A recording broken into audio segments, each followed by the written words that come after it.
But I think there are a lot of people in public life that are very unethical, and that bothers me a lot. Would you like to name any names? Nope, I'm not going to name. Listen, I know a lot of garbage about other candidates, and I have decided that that's not how I want to deal with it. I won't. I just won't. I know things about some of my fellow candidates that is not particularly good, but that's private. I will not. Voters deserve to know, David Wheeler. I think that's voters deserve to know. John, this is where you and I completely disagree. I was telling you about good boundaries, and I have good boundaries. I have good boundaries, and I mean, if you know things to be true that are alarming, could be a bad sign about the people we're voting for on our ballots in a couple of days. We should know about it. John, I'm sorry. I will not take that bait. Okay.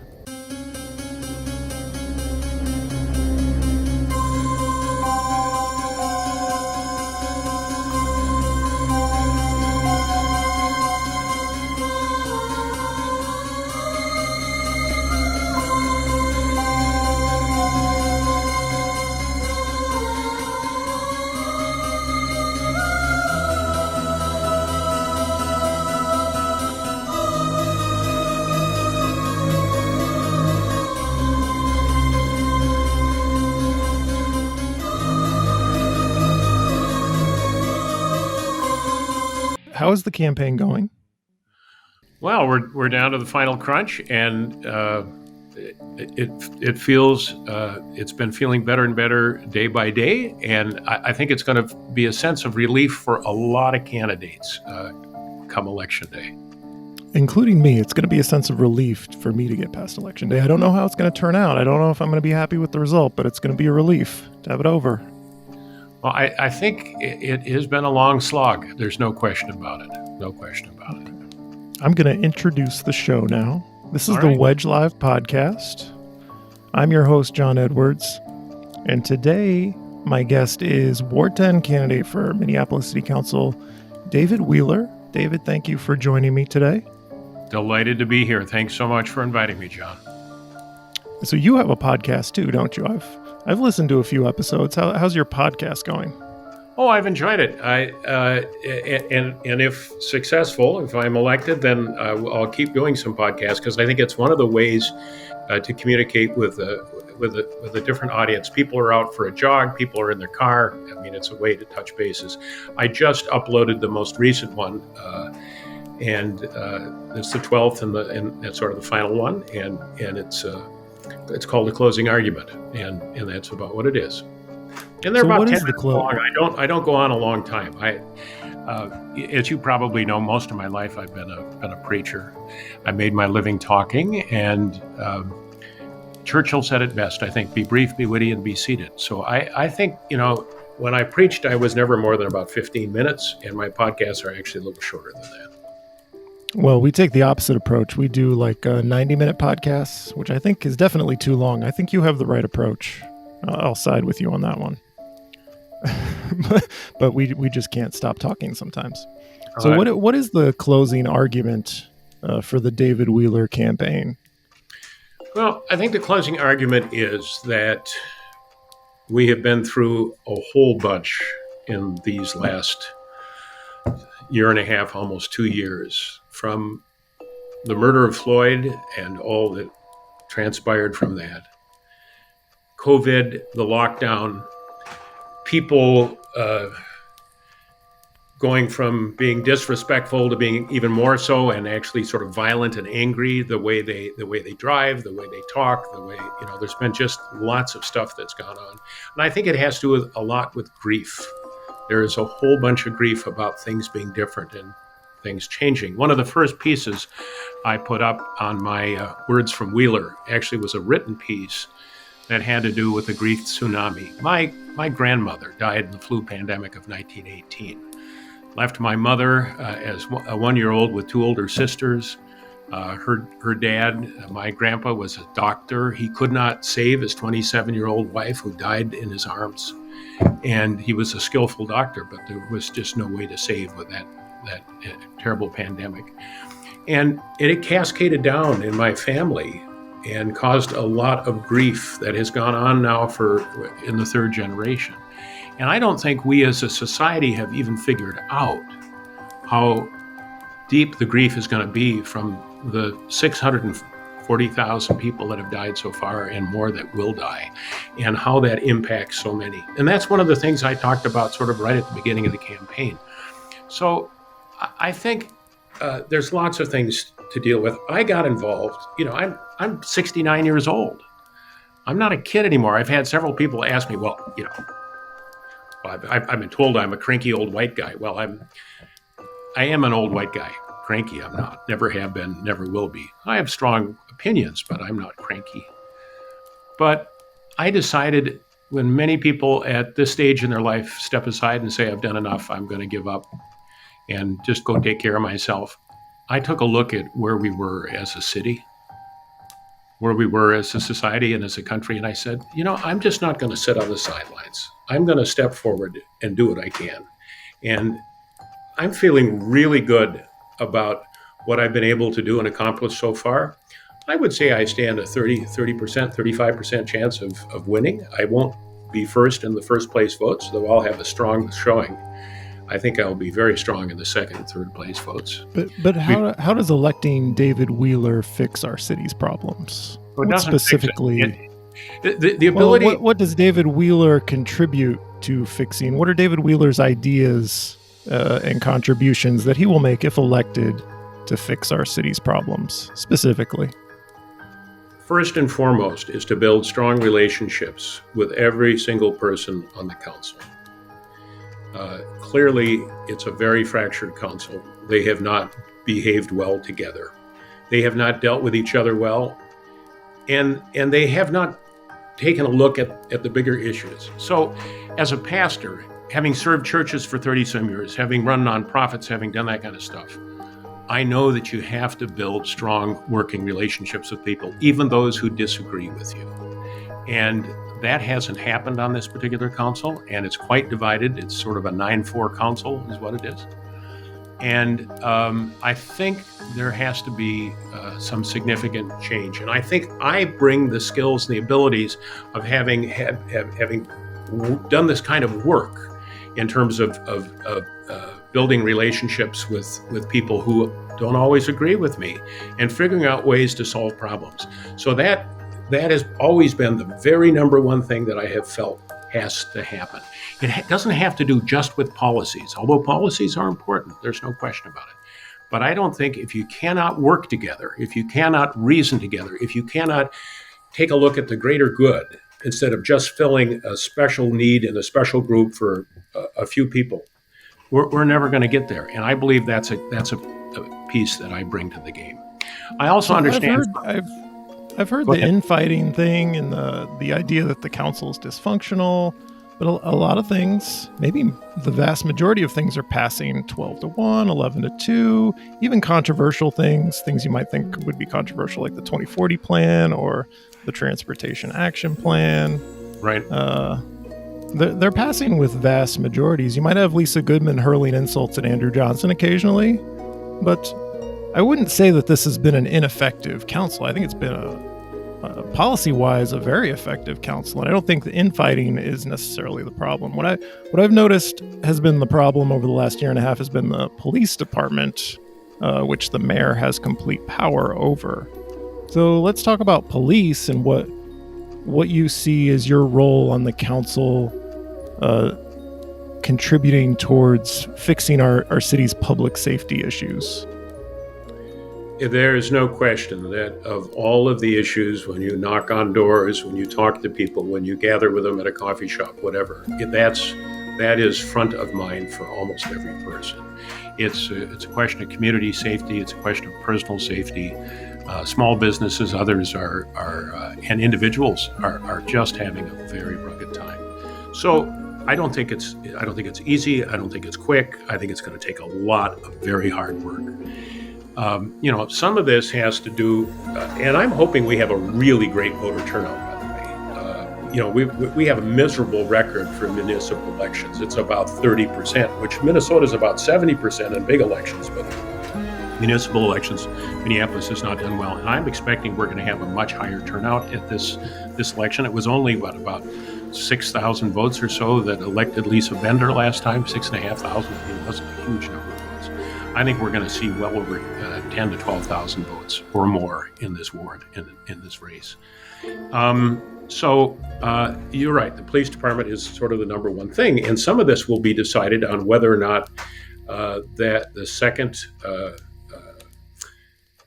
charter amendment is passed. If it passes, there's going to be a lot of fast work to do.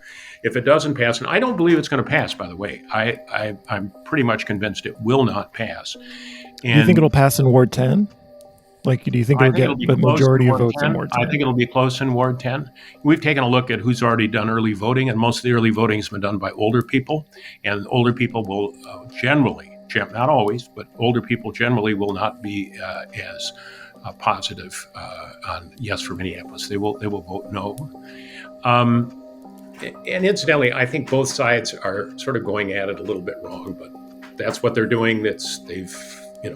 They've politicized it, and it is a political piece. And I'm a strong no for it. But if it passes, then there's going to be a lot of very hard work to do. But even if it doesn't pass, there's a lot of hard work to do. There's a couple of things that I think are vitally important. One is we need different kinds of police officers than we've had. It's been my hope that those who have stepped aside this last year, which is almost a third of the force, many of them were people that did not want to stand up to scrutiny. There's some very good officers that have stepped aside, and there's some that were probably not so good. We have a terrible history of violence and racism in our police department. It's gone on for over 100 years. That is not excusable. That cannot continue. We have to change state laws and some other sorts of things so that we can discipline and remove bad actors. No question in my mind. And I've been saying that from the beginning. We have to recruit. How do you do that if the city council has no policy control over police? Aren't you just trusting? Is essentially what you're saying, we have to trust the mayor and the chief to do this? Because what role does the city council play in that if question 2 doesn't pass, which you said you oppose?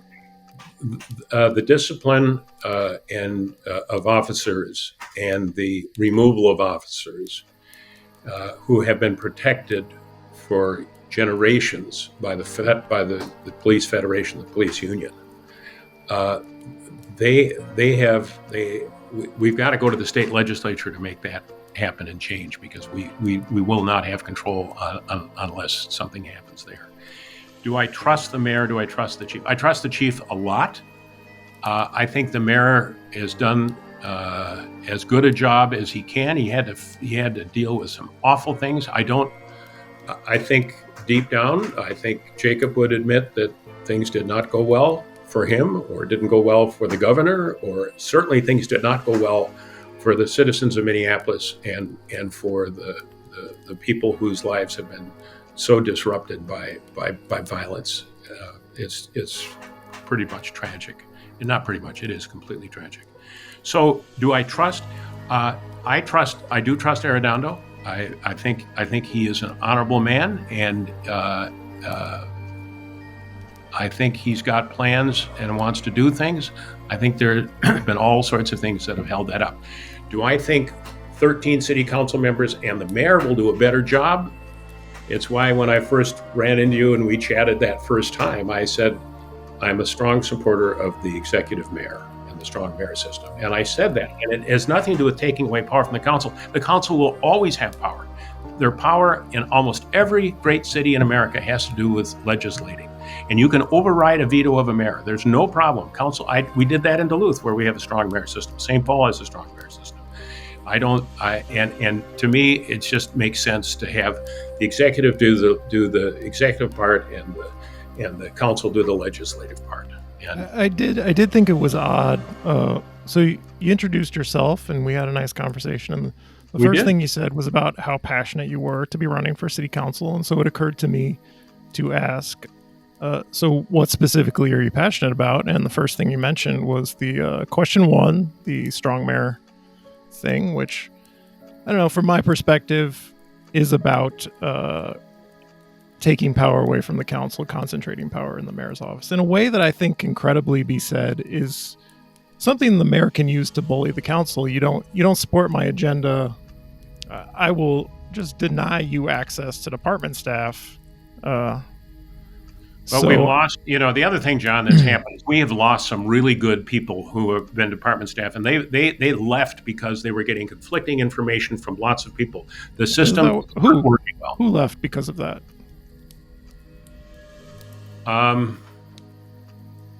Let's see, there's been turnover in the coordinator's office, though I think that was a slightly different situation. There has been turnover in a couple other departments. If you take a look at what's happened in the last 2 or 3 years, a number of people have left. They just decided. Right. The public works director left to take a job in the Biden administration. So, I mean, I would just like examples of people who left, and that was the reason that they left. Because I hear this said a lot. Well, there have certainly been rumblings from staff, and I'm those are the two that I'm aware of, but I think there have been some others, and I just know there has been more turnover in the last year or two than before. But that's fine. We don't have to agree on that. I think it's okay not to agree on things. Yeah. So going back to the question one thing, I just in addition to our disagreement on the substance of question one, I thought it was an odd thing for you to list as the thing first, as the thing you're passionate about. You're running for city council. I just thought that was an odd thing. Yeah, I care a lot about policy, and I kind of want a Ward 10 rep who cares about policy and making specific changes.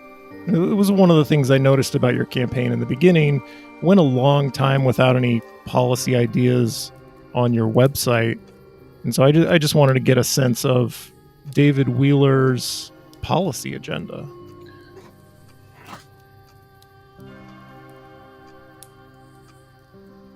You want me to respond to that stuff?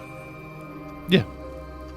There's been substance on the website from when it went up in January, and it has had more added to it as time has gone on.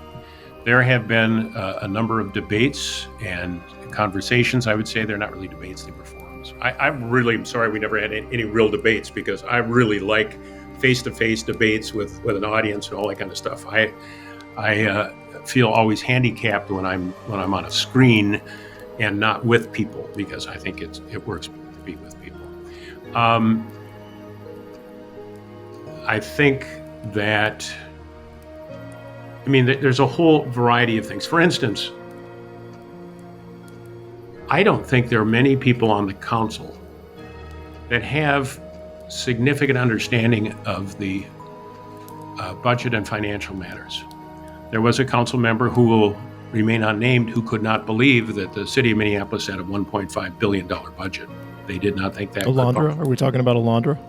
I'm not going to say who it is, but I was just absolutely amazed that statement came out for somebody who had been on the council. And I don't think a lot of people care about the financial pieces, and it's a huge issue. Frankly, we're being bailed out by the federal government for the next few years, but that has helped to smooth things out. But it's going to be tough going when that money dries up within 3 years, and we have to make sure that we have a strong enough economy to support all the things that we value as a society. I think I'm a strong believer in, I really like the piece about mental health that's in the Yes for Minneapolis. That mental health piece is important. My mother was a clinical psychologist, and I've always valued good mental health stuff. And police generally are not well equipped to deal with that. A few of them are, and I've met one or two that are, but most of them are not. I think that's where we where we have, what are there, 20 some people are being, I think it's more than that, 36 people being hired by Hennepin County for the $20 million that are mental health workers. And Minneapolis isn't Hennepin County, so we'll be making use of that. I don't think the city has to invent all its own stuff. I think we can make use of stuff that the county does. We have tremendous nonprofits like NAMI, and I've had NAMI on my website for a long time, NAMI Minnesota, the mental health organization that does great work. We need to count on nonprofits and faith groups and others, in addition to government, to solve a lot of these problems around mental health, around homelessness. There was a beautiful write-up just recently about Simpson Housing Services having received $3.5 million from the county and $3.5 million from the city. I've worked with Simpson Housing Services over the years. It's an old Simpson United Methodist Church that is no longer working as a church, but they have been doing really amazing work for a long time, and now they're going to be able to expand their ability to help find housing for people and do that kind of stuff. I think that's a critical issue. That isn't a police issue. Homelessness shouldn't be a police issue. If somebody has a weapon, and there's so many illegal guns running around this city, I mean, it's really crazy. Years ago, I wonder, could I follow up on the mental health stuff? I wonder if you believe that this is related to question 2. I wonder if you think that stuff like mental health, excuse me. I wonder if you think that stuff like people up, John. I know I do that. So yeah. So I wonder if you think stuff like mental health services, those alternatives to police, should be integrated into a Department of Public Safety. I know the mayor has said he supports that. He's also said he supports removing the minimum number from the charter. I wonder if you would agree with the mayor that at least those parts of question 2 are a good idea. Well, the mental health thing, absolutely, for sure. And I just don't know if we're going to be able, no matter what happens, we'll be able to get the department numbers back to what was in the charter. I'm just not sure that's going to happen. So my question was, so the mayor has said he supports removing the minimum number of officers from the charter. He says it doesn't belong in the charter. It should be set through the normal budget process. I wonder if you would also agree that it should be set through the normal budget process. I think it makes sense. Yes, I do. However, we are still down a third of the force, and we need to replenish at least 150 officers. And it's going to take years. See, people don't realize that police officers don't sort of grow on trees. They take a lot of training, a lot of time, and frankly, many officers have gone to suburban places to be police officers because of the extra demands that are placed in the city. I've also advocated right from the beginning, and in Duluth we used to have a law statewide, and the legislature got rid of it, but you had to live in the city to be a police officer. Well, we can't require that anymore. It's not allowed. But I do believe in providing incentives, because I think the best policing happens with people that live right in the community, that are part of the community and that know the community.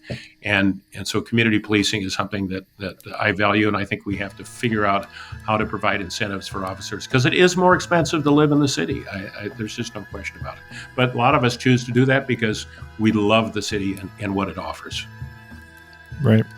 So when I think about the MPD falling apart over the last year and a half, do you have a sense, talking to voters, if people understand that the police department wasn't, from a staffing perspective, was not defunded? Like, the city council has agreed to all the hiring that the mayor has requested, funding for overtime, funding to bring in police from outside agencies. In your conversations with voters, do you think people understand that we've had hundreds of cops just quit, and that it wasn't a function of budget cuts? I think that's a big misunderstanding in the conversations we have about public safety. That is a valid point. I think people, because of those 9 council members that stood in front of that sign that said defund police, that was such a powerful visual image that was used all over the country, actually, and not to the advantage of those of us who have strong social consciences and want equity and stuff. It makes most people think, well, no, they're there are fewer cops because it's difficult to be a policeman because there was a little money that was set aside that was pulled out of the budget, and the council then was able to put some of it back. But I don't think people understand the subtleties of that. No, I don't think that's. I agree with you on that. Gosh, John, you and I are agreeing. Yeah, we do. We agree on some facts here. That's important. I think it's is. important to agree on the facts when you are before you start talking about how to solve the problems. You should agree on the facts of the problem. I agree. Yeah. So let's talk about one of the things I've noticed about you, David Wheeler, is that you don't pander to, I don't know what to call them, the typical NIMBY attitude on transportation. At least, like you will say it's important for people to drive less in Minneapolis. You know, I don't think we should force people out of our cars. That's how it's framed a lot of times. Or you're forcing me not to drive. No, we're just providing options for people who would like to be able to choose not to drive. It's one of the reasons I live in the Wedge, is that I'm close to grocery stores. I can bike and take the bus places. And so I have appreciated that. At least I find you different from the other two.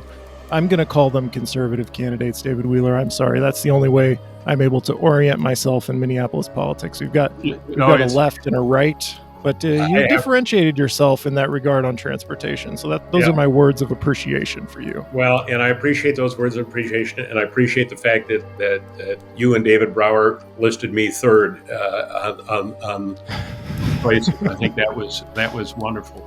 I appreciate that actually a whole bunch. See, I was a city council member before. I have dealt with transportation issues for a long time. Not only did I deal with, I was on the Seaway Port Authority in Duluth for a while, and so that was big transit, with these big ore ships.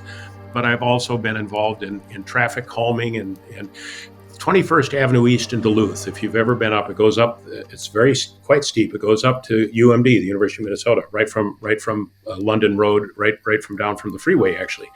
And that was a 4-lane road, and there were terrible accidents. There were pedestrians being killed, and I have recommended to the city transportation department that let's try to do 3 lanes there, where we have a turning lane in the middle. And they said, oh no, we can't do that. It won't work. There's 4 lanes. We need all that traffic. Well, they actually tried it as a test where they painted lines on. Turns out there were no deaths that happened after that for some years. I don't know if there's been one since then, but there weren't when I was on the council.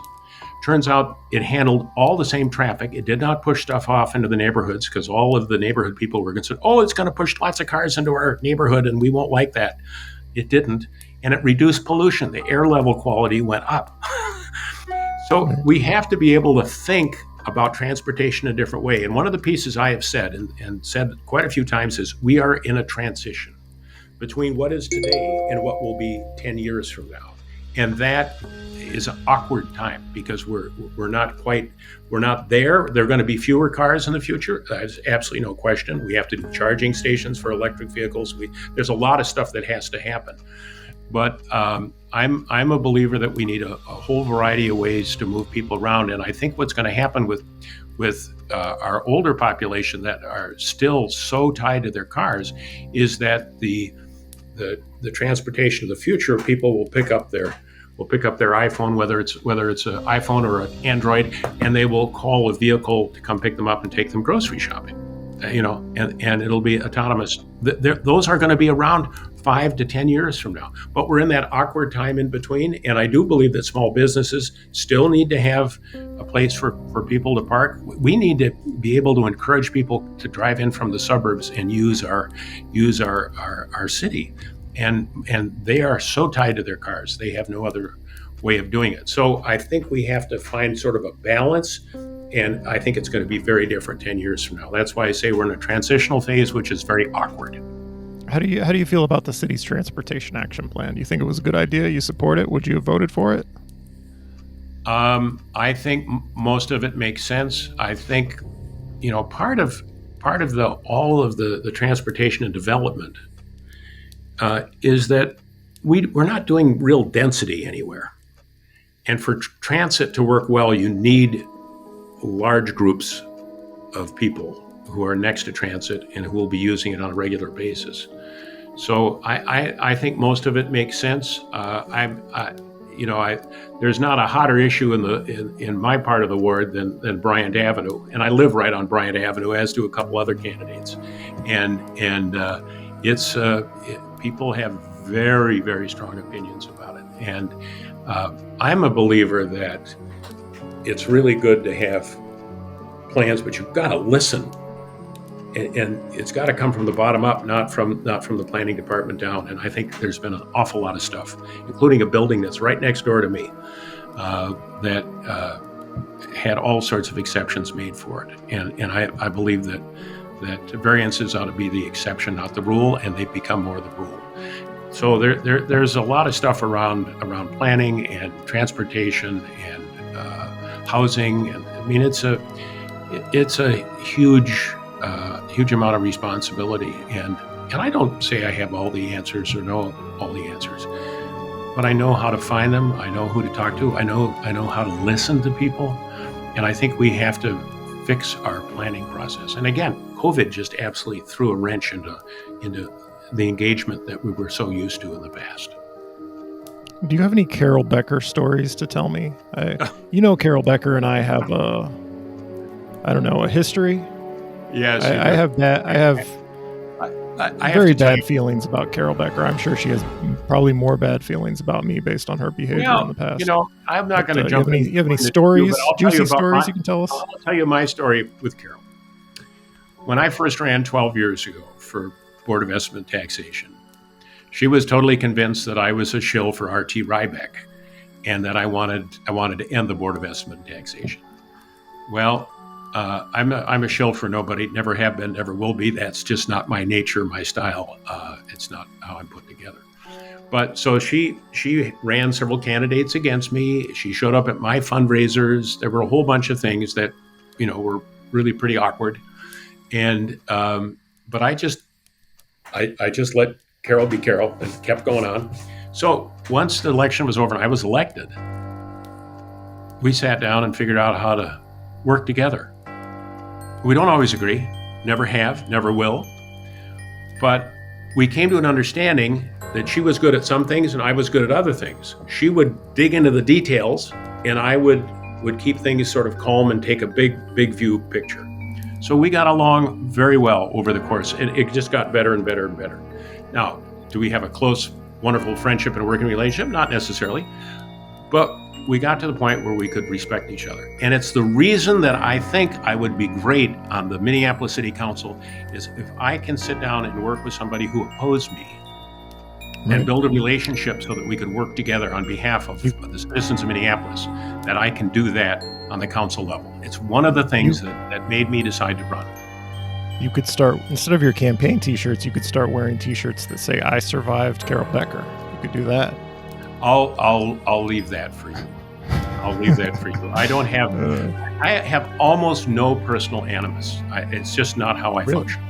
Not even against me. I've made fun of you on Twitter, David Wheeler. You don't have any animus? No, I've actually had fun. I thought some of the stuff you did was hilarious. And that doesn't bother me. I'm very thick-skinned. Listen, I was a pastor where I had to work with parishioners. I had to work with church councils. I've been an elected public official for almost 16 years. I've been a public person. I've had to go through a lot. And it's one of the reasons why I decided to run, because I have the temperament that is needed on the city council. I want to ask you about the BET, something specific that happened. And so do you remember the Target Center debt refinancing issue from a couple of years ago? Where I think Carol held it up and pandered. I think Fox 9 cameras were there, and she voted against it. And the story on Fox 9 made it look as though she was voting against a giveaway to a billionaire, when what it was really about was refinancing the debt, getting the city a better deal. I think you supported refinancing the debt, right? Yes. Yeah. So what was your reaction to that? I think you did the right thing there. What was your reaction to Carol doing that? I don't remember any strong reaction. I remember I didn't have a strong reaction to it. She was outvoted, and so that wasn't a problem. I mean, we held it up by a month though, because you didn't have enough votes to override her vote against. I think it held it up by a month, doing the right thing, because she wanted to get on TV looking like she was standing up to billionaires when that's not what was happening. Well, I think you and Carol have some issues, certainly. I'm grinding an axe. Admittedly, I'm grinding an axe here, and we can move on. You don't have to respond. I just wanted to get that out there. That was what I'm really pleased about is that we've had some very good advice to the Board of Estimate and Taxation over the years. We had a staff person, Jack Qualley, who was there for 37 years.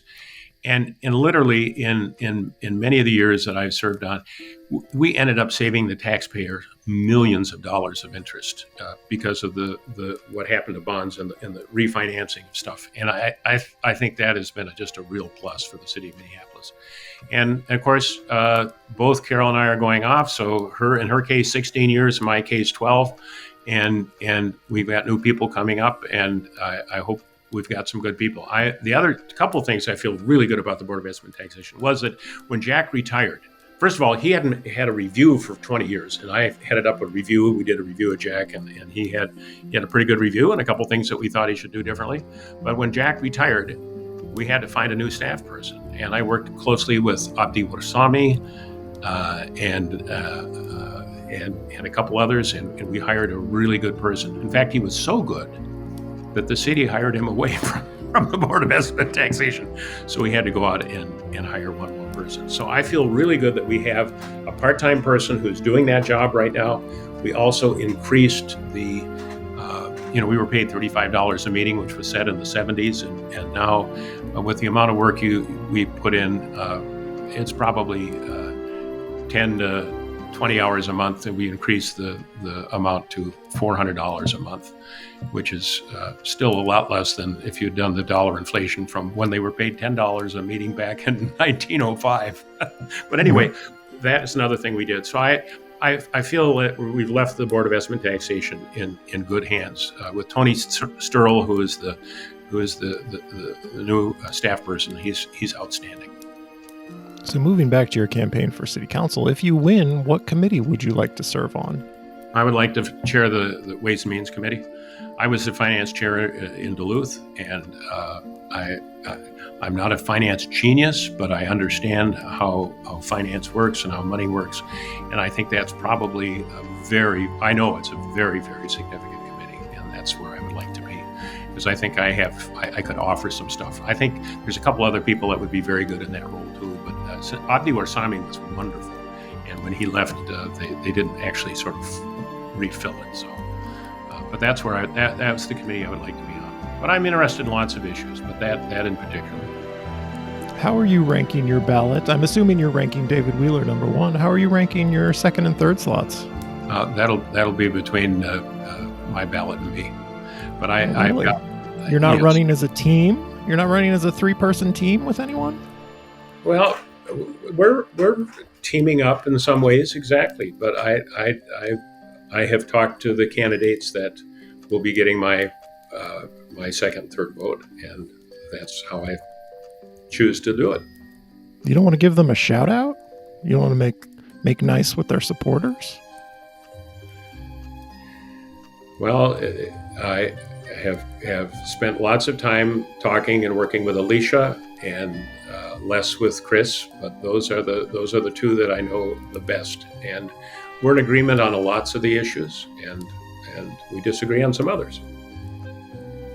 And what's funny about me, you had said this, and I just laughed, is that I'm being portrayed as a conservative, and it just makes me laugh because my whole life I've been on the cutting edge of what we used to call progressive or liberal politics, and right. Compared to what's going on in Minneapolis now, I seem like I'm way off to the right, and I'm certainly not. It's all relative. It's all relative. I'll live long enough that I'll become a conservative, David Wheeler. I promise you. It's all relative. It's Minneapolis, doesn't it? You don't have to veer too far right to become a conservative. How do you feel about? Did you see that the mayor's PAC has raised $1.6 million from business interests Are you comfortable with that? The mayor, so all of Minneapolis is a political committee run by the mayor's former communications staff person, who is also married to a current policy aide to the mayor. They've raised $1.6 million, spending it parallel to the mayor's campaign in support of the mayor, in support of, I think you showed up on a mailer recently to me. Are you comfortable with all that money being poured into this election? Well, I don't really like outside groups contributing huge amounts of money to issues here in Minneapolis. If it's raised locally, I'm not as concerned about it. If it's funds are coming from outside of Minnesota, outside of Minneapolis, I'm not as comfortable with it. But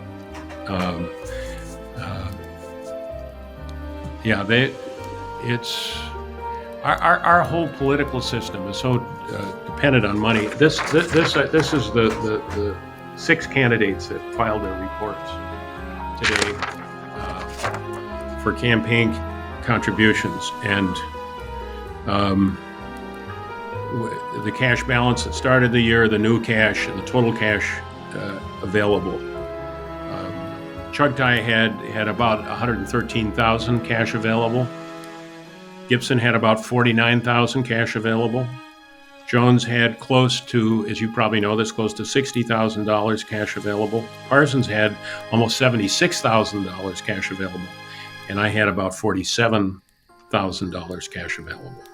That's a lot of money. That's a lot of money. Chugtai spent over $100,000. A lot of those are on paid staff. Sort of curious that Parsons ended up the ending balance. He only had a little over $1,000. He seems to be spending the money as it comes in. Yeah, and I've gotten a lot of big mailers from Chris Parsons recently, so I could tell that he was raising a lot more money than he had previously just by the size and frequency of the mailers I was getting. He's getting a lot of firefighter union money from here in Minnesota and across the country too. Yes, I would agree. That's part of what's going on. So, will you denounce and reject the support of the mayor's PAC, all of Minneapolis? Are you willing to do that? No, I'm not. I'm not willing to denounce it. I haven't denounced the outside money that's come in for Yes for Minneapolis. I think they're not spending on candidates, though. All of Minneapolis is spending on candidates, including you. Well, they did a mailer, and I was one of 3 people, so I guess it was helpful, I suppose, to some degree. I don't know. I didn't know about it till it arrived in my mailbox. So, do you think it looks like the mayor is coordinating with this campaign? Because his former communications staffer is on it. They've received money from the mayor's campaign. It looks like a coordinated campaign to me. It's illegal for it to be coordinated, so it shouldn't be coordinated. And I would think that people would be pretty careful to keep boundaries. I think this is one of the pieces that is so wrong with our society now is we don't have good boundaries anymore. We don't have good personal boundaries. We don't have good political boundaries. I think people need to own what they do, and I think people need to be ethical about what they do. Am I perfectly ethical all the time? I've made some mistakes. I confess we all have. But I think there are a lot of people in public life that are very unethical, and that bothers me a lot. Would you like to name any names? Nope. I'm not going to name them. Listen, I know a lot of garbage about other candidates, and I have decided that that's not how I want to deal with it. I just won't. I know things about some of my fellow candidates that is not particularly good, but that's private. I will not. Voters deserve to know, David Wheeler. I think that's voters deserve to know. John, this is where you and I completely disagree. I was telling you about good boundaries, and I have good boundaries. And if you know things to be true that are alarming, could be a bad sign about the people we're voting for on our ballots in a couple of days. We should know about it. John, I'm sorry. I will not take that bait. Okay. I didn't think it was that tempting. But, is it really? We don't have to say what it is. Is it really bad stuff? Would it make headlines in the newspaper? Yeah, it might or might not. It is. It's more personal stuff. So it's not about Mickey Moore, right? It's not about Mickey Moore. Have you been following that saga? Oh my goodness, yes. Yeah. Yes, saga might be a good way to put it. Yeah. I was disappointed in the Star Tribune just walking right into that one. You could see it coming from a mile away. Oh, David, I feel bad asking this, but I kind of have to. You were touting the Star Tribune's write-up of Ward 10. They endorsed another candidate, but you did a little ellipses thing where you took out the word also, and it made your friends look like you had received the endorsement. You fooled your Facebook friends into thinking you got the endorsement. Yeah, no, it was completely clear that I said it was breaking news. This is what they said. I did not change a single word in it. I did not say anything about endorsement. I did not. You didn't link to the story, though. I did you not didn't link to it. Well, people got it. They were able to see it, and that's fine. All the replies were like, "Congratulations on the endorsement, David." There were a couple that said that, yes, and others were understood the difference. It could have helped them understand if you had linked to the endorsement, though. You just included a picture of the Star Tribune logo and a quote from it that but the words deleted the word also. The words they wrote about me. That's all they did, and that's fine. Okay. That's okay. I feel like I've held your feet to the fire on this one, so we can move on. Well, you can, but I stand by what I did, and I think it was just fine.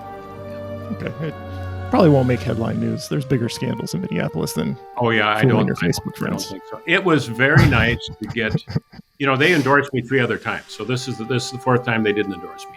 But for BET, though, you probably didn't have opponents back then, right? Oh, yeah, I did. There were 6 who ran the first time. So some of those that were put up to run against me. But, I felt very good about what they said. And it was true. And so that's why to me, it was breaking news. And others maybe misinterpreted it. I know you went after me on it. That's okay. Again, I stand behind it. I think it was just fine. You have a thick skin, David. You can take me needling you about your misleading your Facebook friends. That's okay. So is there anything else we should cover before I get into the final question? Have we missed anything? You have a closing pitch? No, you can use your final question, and I'll maybe have a word or two at the end. Oh, you want to have the final word? Well, I spent my life doing the benediction. Okay. Well, we'll see how it goes. I don't know if I'm going to give you the final word. I usually have the final word. It's my podcast. It is your podcast. I agree. Before I get the final question, I'm really pleased that you invited me to be on this, by the way. Thank you. I'm pleased that you showed up. It shows great personal courage. I call this the Lion's Den. That's what I call this. So you've come into the Lion's Den. I have a bit of a mane, don't I? Right. We're going to see who the top lion is. So you remember that early candidate forum? This is not the final question because I just thought of this. People were doing the thumbs down gesture to one of your answers. Do you remember that? Oh boy, I'll never forget it. And then you scolded them. I think that might be the origin of the cranky old guy thing, which is totally unfair. We've had a nice conversation here today, but how did you feel when the people were doing the thumbs down thing? I thought it was exactly the lack of boundaries and the lack of respect and something that was completely unnecessary. And this is the thing that happens with Zoom and people not being in front of each other live and having conversations and having debates. And I can't tell you how many kudos I got for my reaction to it. that I said that's bad behavior. Just don't do that. And it was bad behavior. I enjoyed your reaction because it wouldn't have been worth clipping without your admonishment following the thumbs down. Yep, cranky old I thought man. it was fun. Please don't put your fingers like that. I think that's really very rude. You're supposed to be listening, but don't do this, please. Okay, this is the final question. It's been a rough year and a half. I don't know if you've enjoyed running for office. If it's making you happy, maybe it is. This election is kind of depressing me. I don't feel good. I feel bad all the time. So, what are 3 things that are brightening your mood during this terrible election year? It could be a walk in a specific place, a person, an experience, a book, a movie, a song. Just what would you recommend to people that would brighten their mood? 3 things. That's a really, really great question. Thank you. Thank you. I live near the parks in East Harriet, and most weeks I take 2 or 3 walks over there. I used to take my old Labrador Retriever, who now has gotten too old to walk that far. But Edward and I walk over there quite often, take pictures of flowers, just listen, see things, go to the Peace Garden. That's where I taped my very first video when I ran 12 years ago for the Board of Estimate and Taxation. To me, it's a very magical place. The second thing that has helped me is that I have people that have been supporting me and walking with me and working with me in this campaign. And I want to give a special shout out to Ryan Berquist, who is my campaign manager. He's just turned 27. He's bright, he's capable.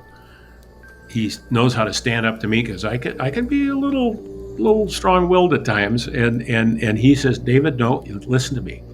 And I have real appreciation. One of the things I have given up is I tried to control so many things. I have a video team that the last video just was released today. Actually yesterday, but it's making the rounds today. It's called the closing argument, and it's 70 seconds long. Shot down at City Hall. I always used to sit over the shoulders of my video people and told them what to do. I gave up on that. I let go and let people do their things. And the final thing, I'm really excited about going back to the Minnesota Orchestra that I've had season tickets at for years. I used to work selling tickets for them, and the Guthrie Theater. Those are 2 places. Well, that and the MIA, right in our ward, the Minneapolis Institute of Arts. Those are the things that nurture my soul a lot, and I'm grateful for that. But what I want to add to this is that I'm really grateful for having this opportunity to run, because I feel really good about the level of the campaign, about the issues I've addressed, the people I've talked to. I feel like I've been part of the conversation and have maybe improved some of the conversation. And, I'm thinking I have a 35% chance of winning. That's maybe a little optimistic, but, I think I'll end up 3rd in the first place votes. And when the 2nd and 3rd place votes come in, that's the piece that's going to power me. Now, it may not happen, but I still feel really good about having given up. And there's a lot you give up to run for office. Since January, I've had 2 days away. 2 days away when I went to my 50th high school reunion, which was on the 51st year. But I feel really good about running this campaign. I feel really good about interacting with people. I feel really that we've used the about $50,000 I've raised. I only wanted to raise $30,000. I didn't want $50,000. I didn't want to spend that much money. And God, there are people that have spent over $100,000. It's just amazing to me. So I feel good about what's happened. And I want more than anything else for our city to come together, for us to solve the problems, for us to offer the hope and the promise that has always been part of Minneapolis. And it hasn't been a part for all the people. And it needs to be for all of our residents. So thank you for having me on. I appreciate this so much. Thank you, David Wheeler. That's the first time a guest has muscled in to do a final word like that. So thank you for, expressing your dominance over me, I guess. No, I feel it isn't that. It was a joke, David. It's okay. It's okay. Yeah. It was just a joke. I just think it. I've had a lot of feelings of gratitude this week. I'm not doing my full-time job. I'm going to coffee shops. I'm meeting with people. I'm working on things, and I'm running from now to the end. And we'll know Wednesday. I think the 3rd is what we'll have our final answer. So. Yeah. Well, I'm looking forward to it being over. Thank you for joining me, David Wheeler. I apologize for all of my jokes that if they made you feel bad. I don't think they made you feel bad. You've got a thick skin. You're a tough guy. They didn't make me feel bad. The I wars. enjoyed them. I actually, literally, I started to laugh when that picture of me with a Honda, and I was doing the phone to park the car. Right. And I saw you across the street. Me, and it was great. It was wonderful. Yeah. I love the image. It's all going to be over soon. My guest has been David Wheeler, running for City Council in Ward 10 in Minneapolis. And I'm your host, John Edwards. This has been the Wedge Live Podcast.